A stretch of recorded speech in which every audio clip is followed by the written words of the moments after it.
চট্টগ্রাম বন্দরের NCT terminal বিদেশিদের ইজারার সিদ্ধান্ত বাতিলের দাবিতে বন্দর এলাকায় বিক্ষোভ সমাবেশ করেছে শ্রমিক কর্মচারীরা। বান্ডেল থাকলে প্রতি সেনমানিতে টাকা বাঁচবে। বিকাশ সেনমানি বান্ডেল কিনে জিতুন প্রতি লেনদেনে।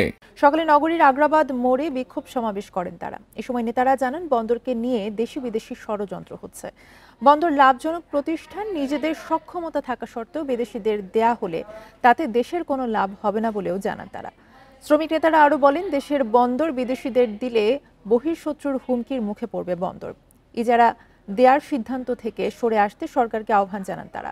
অন্যথায় বন্দর রক্ষার আন্দোলনে নামবেন বলেও ঘোষণা দেন তারা। আগামী 1 নভেম্বর শ্রমিক অনশনের ঘোষণা দেওয়া হয়। পরে সমাবেশ শেষে বন্দর ভবন অভিমুখে মিছিল বের করেন আন্দোলনকারীরা। তবে নিষেধাজ্ঞার কারণে মিছিলটি কিছু পথ যাওয়ার পর পুলিশ বাধায় সেখানেই শেষ করে দেওয়া হয় কর্মসূচি।